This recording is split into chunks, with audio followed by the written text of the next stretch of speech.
On s'appuie sur des vidéos pornographiques pour vivre nos fantasmes. Peut-être une fois sur 2 ou 3, on lance une vidéo pour vivre nos fantasmes ensemble. C'est notre petit jeu, notre détour, notre moyen de le vivre sans réellement se lancer. Les films porno nous donnent le sentiment qu'on est plusieurs dans la pièce.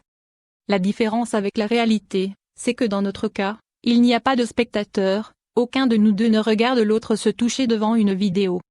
Ça pourrait être ainsi si on jouait d'abord la scène de son fantasme, il me regarderait m'exciter devant une vidéo, puis le mien, je le regarderais s'exciter à son tour. Disons que ça pourrait être un préliminaire purement visuel, mais ce n'est pas comme ça qu'on vit au mieux notre plaisir. Nous faisons l'amour simplement, l'amour sur fonde. Et c'est terriblement excitant. À l'écran, il y a un homme et une femme, donc Cyril fantasme autant que moi sur la même situation. Il imagine que la femme c'est moi, que l'homme est l'homme qui me fait l'amour et moi j'imagine l'inverse. L'homme c'est lui, avec une autre femme. Il n'y a pas des vidéos pour lui et des vidéos pour moi. On préfère partir d'une situation commune où chacun ira chercher son fantasme. Ce n'est pas chacun sa vidéo, chacun sa jouissance, pas du tout. La seule vidéo ne nous contente pas. Cyril a besoin de sentir mon plaisir et moi aussi, donc nous nous caressons en même temps. Il y a une forme de communion et de partage du fantasme sinon on ne prend pas notre pied. C'est un échange, pas de l'individualisme. Si nous ne faisons pas toujours l'amour dans ces conditions, c'est pour préserver de notre fantasme.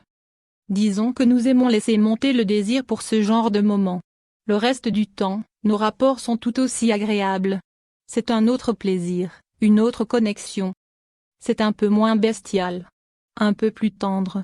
Disons qu'il n'y a pas d'autres personnes, fictives, et qu'on vit cet acte sexuel comme des retrouvailles intimes et amoureuses.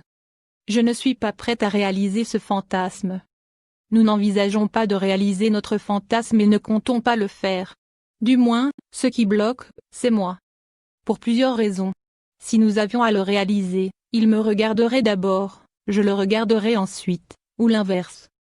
Réaliser son fantasme, donc faire l'amour avec un autre, j'en aurais envie pour lui faire plaisir, mais j'ai d'emblée cette sensation que je le trahirais, malgré le consentement. On a beau savoir que l'autre en a envie, ce n'est pas simple, j'imagine, d'entrer dans ce rôle. Vouloir le voir lui, et vouloir être vu, ce n'est pas la même chose. Et puis, j'ai trop peur de la réalité, de la jalousie, la vraie, et de ne pas assumer le passage à l'acte. Cyril serait davantage prêt, mais ce n'est pas du tout à l'ordre du jour.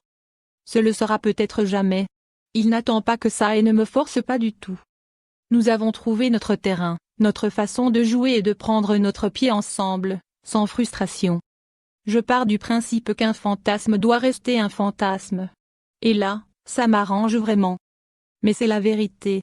Rien n'oblige à sauter le pas du réel, alors même que nous fantasmons sur la même pratique, avec des rôles néanmoins différents. On pourrait tout à fait se dire que c'est l'occasion de pimenter notre vie sexuelle, d'oser un truc plus fou, mais selon nous, c'est déjà le cas. Ce fantasme a renforcé notre complicité et notre entente sexuelle. Et puis franchir le pas, c'est prendre le risque de perdre en magie. Peut-être serions-nous déçus, ou tout à fait surpris. C'est cette incertitude qui nourrit le fantasme et le rend aussi excitant et agréable. Ne pas savoir à quoi ressemble la réalité du candolisme nous permet de nous amuser sans limite.